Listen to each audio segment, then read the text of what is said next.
Hello and welcome to Books of Blood. My name is John, except for today, for 50 years of horror movies. We're going to be featuring 5 movies from the year 1978. So for today, this is Cinema of Blood. Alright, so I've got 5 movies from the year 1978. Out of the 5, I have not seen 2 of these, but I wanted to go ahead and include them anyway. Alright, so, the first one we're going to talk about from 1978 is, of course, Halloween. And this is directed by John Carpenter, of course, and the screenplay is by John Carpenter and Deborah Hill. It stars Jamie Lee Curtis, Donald Pleasance, P.J. Soles. Trying to think of who else stars in this movie. Those are the basically three main. Actually, Curtis and Donald Pleasance are pretty much the main characters, the main actors in Halloween. And, of course, the fellow that played Michael Myers, which I believe that was Nick Castle in the first movie. I do know that the whole thing about the mask was a Captain Kirk mask that they modified. So there's that. But what is Halloween about? If you've never watched Halloween, well, I don't know what to tell you. Because I'm going to spoil it, because it's 1978, all right? Halloween is basically what it is, the very beginning of it. This little kid kills his sister. Little kid gets taken and put in a mental institution. Years later, the little kid, or now a full-grown man, Michael Myers, escapes from the mental institution, comes back to Haddonfield to track down this girl, played by Jamie Lee Curtis, Laurie Strode. And on his outing, so to speak, to kill her, he comes across several of her friends, and of course they end up dead as well. That's Halloween, all right? And I have seen Halloween so many times, it's pretty much ridiculous. Now, I've not seen all the sequels. I saw Halloween 2, Halloween 3. I hated Halloween 3. It had nothing to do with Michael Myers. I hated it, all right?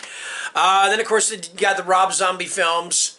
And I'm gonna go on a limb here and say this much. I actually enjoyed the very first Rob Zombie Halloween.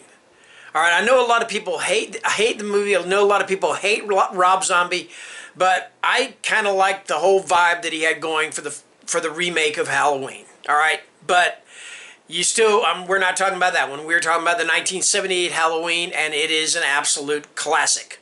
All right, so if you've never seen the 1978 Halloween, really, what are you waiting for? All right. Okay, next up, what do we got here? Make sure I got the right movie.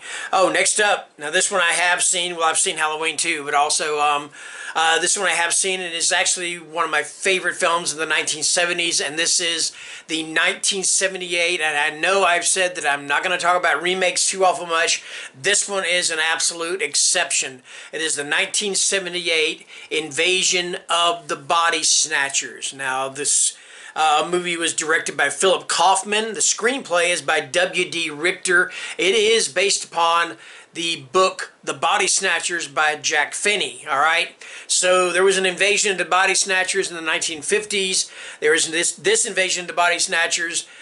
There's one in the 90s called Body Snatchers and directed by Abel Ferrara, and there's one in like the 2000s called The Invasion. I don't remember. I have no idea who directed that, but I know Nicole Kidman and I think Daniel Craig star in it. I've never seen it. All right. So what is Invasion of the Body Snatchers about? Basically, it is about these alien seeds that come down from whatever planet, and they land in San Francisco and probably all over the world. But the main area takes place in San Francisco, and they form like these pods. And if you fall asleep, what happens is that these pods basically overtake you and they duplicate you. Now, of course, it kills you, but it duplicates to make you look like an exact copy. And the only thing about it is, though, is when you become one of these alien beings, you're pretty much devoid of emotion. You're devoid. It's kind of like when I did my review of Modern Prometheus. We were talking about existentialism. All right, so when you're human, you're not only living or existing, but you're also living. When you're one of these alien creatures, you just exist. That's what you do. You exist for whatever hive mind it has. You know, it's just really creepy as hell. And this adaptation of it, the 1978 adaptation, is just absolutely fantastic. Everybody in this movie that is in this movie, Donald Sutherland, Veronica Cartwright, Jeff Goldblum, Leonard Nimoy, all of them are just absolutely fantastic. All right, and it's just one of the absolute best remakes of any movie. In fact, it surpasses the original film in my personal opinion. All right, and the thing you got to remember about the Invasion of the Body Snatchers movies is that for whatever year, the whole thing about conformity and being just like everybody else, that sort of thing, it conforms to whatever's going on in that particular year. Like in the 50s, it was McCarthyism or communism or whatever, and then here in the 80s or the 70s or whatever, I don't exactly remember what it was, but it always has something to pertain to the particular era. All right, so I've said enough. That is the Invasion of the Body Snatchers. There you go. All right, next up. Now this is one that I actually have not seen. I've actually not read the book either. And I love Graham Masterson's books most of the time. But this is the Manitou.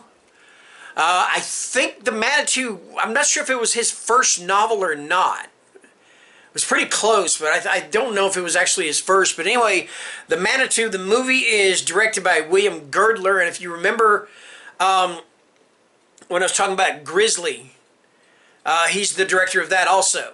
All right?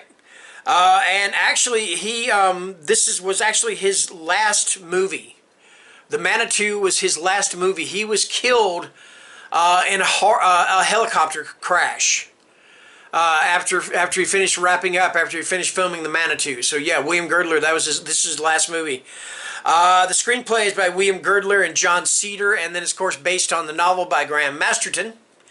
It stars Tony Curtis, Susan Strasberg, and Michael Ansara. And what it's about is this dude, he's a psychic, and his girlfriend, she's got this growth on her back, all right? And this growth on her back turns out to be this like 400-year-old demonic Native American spirit. You know, that's the Manitou, all right? You know, I don't know how they get rid of this thing. I don't know what happens to the movie. Like I said, I haven't seen the movie. I'm not even sure if it's available even on streaming, but I will find out. I'm making a list of all these movies I haven't seen because I'm going to find out if I can find them anywhere, okay? Anyway, that is the Manitou. So there you go. All right, next up, this is the second movie and the last movie on this list that I've actually never seen before. Actually, I might have seen it a long time ago. I just don't remember. But this is Martin.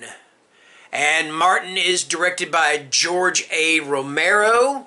It is actually written by George A. Romero. Also, it stars John Amplas, Lincoln Massell, and Christine Forrest, who was George Romero's wife. She went by Christine Forrest when she was acting, but it was George Romero's wife. So it's about this young guy played by John Amplas, and he thinks he's a vampire. All right, so he moves in with his, I believe it's his cousin. And the cousin is he's kind of old, and he's kind of, I don't know, he's kind of hostile, all right? So he moves in with him, and he's trying to redeem himself of his urges to drink human blood, all right? So it's kind of more of a psychological movie than it actually is a vampire film. But the whole vampire thing does play a large part in it from what I understand. So yes, that is Martin. And directed by George Romero. Alright. And I think this is the fourth movie, so we're moving on. Yes, the fifth movie coming up. The fifth and final movie is Piranha. And this is directed by Joe Dante. The screenplay is was written by Richard Robinson and John Sayles, who of course has gone on, he's an excellent screenwriter, and he's gone on to direct several acclaimed movies himself, all right?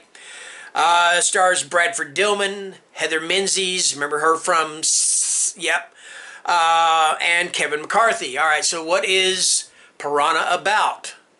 Well, the title kind of gives it away, but what happens is these piranha are let loose in the stream or the water air, the main water source of this, like one of these parks or whatever, all right? And, you know, of course, everybody comes to the park to swim, to have a good time and everything. And the piranha come to the park because it's lunchtime and it's like a buffet out there. So that is what Piranha is about. I've actually seen this one, and I actually saw the remake directed by Alejandro Aja. And I love the remake. The remake is so freaking ridiculous. There's blood and there's gore and there's boobies and bikinis all over the place. It's just absolute ridiculous fun. And so is the 1978 original film directed by Joe Dante. All right, so yep, that is it. That is 5 horror movies from the year 1978. When next I come back with another installment, we're going to be closing out the 1970s and be moving into the 1980s here pretty soon. Thank you for watching. Take care and stay scared. Bye-bye.